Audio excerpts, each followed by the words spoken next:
The surveillance superpower. China's AI dragon awakens. China, $5 billion facial recognition.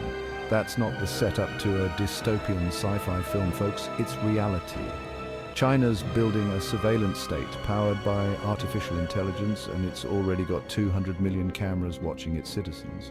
This technology can identify an individual in a crowd of thousands, track their movements, and even predict their future actions. It's like Minority Report, but with less Tom Cruise and more, well, everything else. Think about it. You walk into a store, your face is scanned, and your entire purchase history pops up. You jaywalk across the street, bam, fine deducted from your bank account. It's enough to make even the most law-abiding citizen a little uneasy.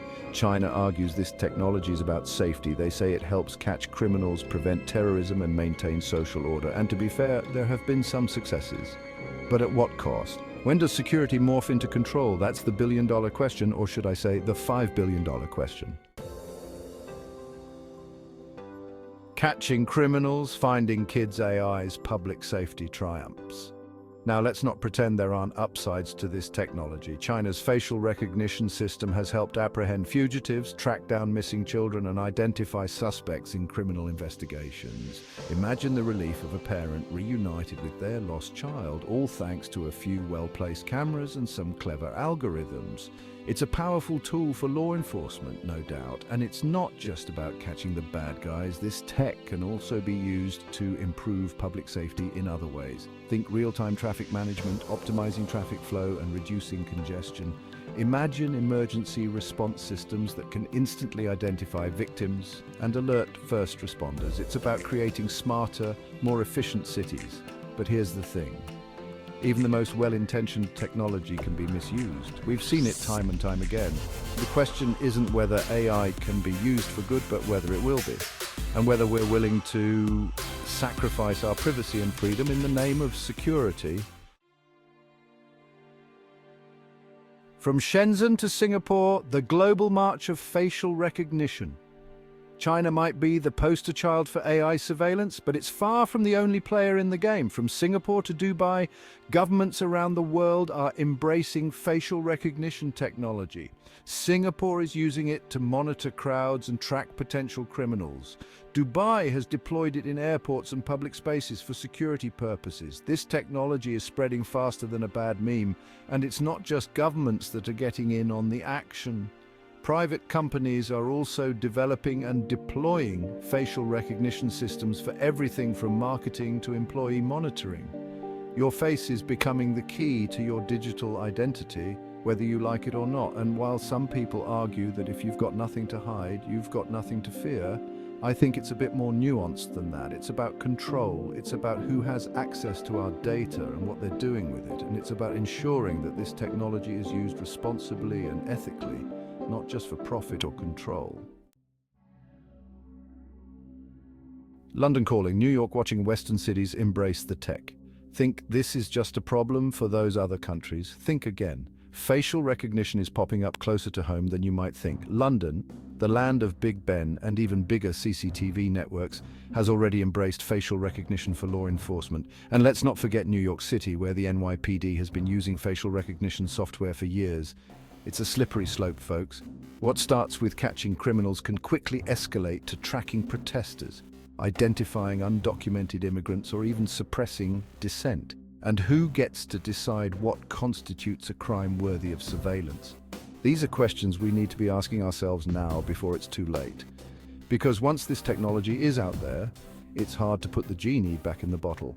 We need to have a serious conversation about the trade-offs between security and privacy, about the potential for misuse and abuse, and about the kind of future we want to create. Section 5. The privacy paradox, security versus freedom in the digital age. We all want to feel safe, but at what cost? Are we willing to sacrifice our privacy, our freedom, in the name of security? It's a question that has plagued philosophers and policymakers for centuries. Privacy isn't just about hiding secrets, it's about control. It's about the freedom to think, speak, and act without fear. It's about the right to be anonymous. And it's a right that's under threat. Proponents argue it's necessary for fighting crime and terrorism. But is it worth sacrificing our freedom for the illusion of security? That's the paradox we're facing. We need to have a serious conversation about the trade-offs at stake. Section 6. Big Brother's New Eyes. The slippery slope of government oversight. Let's talk about the government agency holding the surveillance camera. Facial recognition can track your every move and predict your behavior. Imagine a government that knows where you go and who you meet. It sounds like a dystopian nightmare, but it's closer to reality. This technology could silence dissent and control populations. We need clear boundaries and strong legal protections. Section 7. Your face, your data. Who controls your digital identity? Every time your face is scanned, every time your image is captured by a camera, you're generating data. And in the age of facial recognition, that data is more valuable than ever. But here's the catch. You don't own it. Think about all the places your face is captured on a daily basis. Security cameras, social media, even your driver's license. Now imagine all that data being compiled, analyzed, and sold to the highest bidder. It's a goldmine for marketers, advertisers, and anyone else who wants to influence your behavior. And it's not just about targeted ads. Your facial data could be used to deny you a job, a loan, or even access to certain services. It's a recipe for discrimination and bias, especially for marginalized communities who are already disproportionately targeted by surveillance technologies. We need to start thinking about facial data as a form of personal property, something that we own and control. We need regulations that give individuals the right to access, delete, and control how their facial data is used. Section 8. The transparency imperative, building trust in the age of algorithms. Here's the thing about algorithms. They're only as good as the data they're trained on. And when that data is biased, incomplete, or inaccurate, the results can be disastrous. We've already seen facial recognition systems misidentify people of color, leading to wrongful arrests and even violence. Transparency is crucial. We need to know how these algorithms work, what data they're using, and how they're being evaluated. Without transparency, there's no accountability, and without accountability, there's no trust. We need to demand that companies and governments open up the black box of facial recognition. We need independent audits, public disclosure of algorithms, and clear explanations for how these technologies are being used. Building trust in the age of algorithms won't be easy, but it's essential if we want to harness the power of this technology without sacrificing our values. Section 9. Smart cities, smarter future, harnessing AI for human progress. Let's be clear, facial recognition isn't inherently evil. Like any technology, it has the potential for good and bad. It all depends on how it's developed, deployed, and regulated. Imagine a world where facial recognition helps us create safer, more efficient, and more inclusive cities. Imagine a city where traffic flows smoothly, where crime rates plummet, and where lost children are reunited with their families in minutes. Imagine a city where public services are personalized and responsive, where resources are allocated equitably, and where technology empowers citizens rather than controlling them. This is the promise of smart cities, a future where technology is used to enhance human life and solve societal challenges.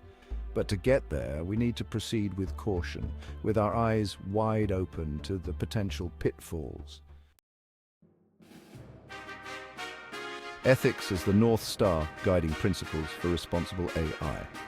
Developing and deploying facial recognition ethically requires a shift in our thinking.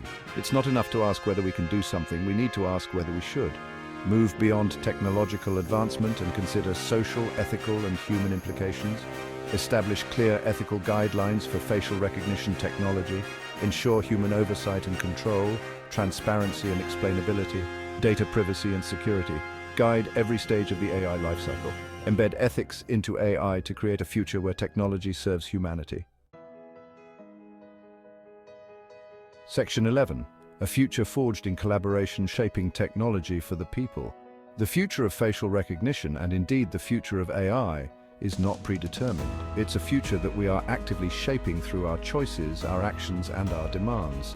It's a future that requires collaboration, not just between technologists, but between policymakers, ethicists, civil society organizations, and the public at large.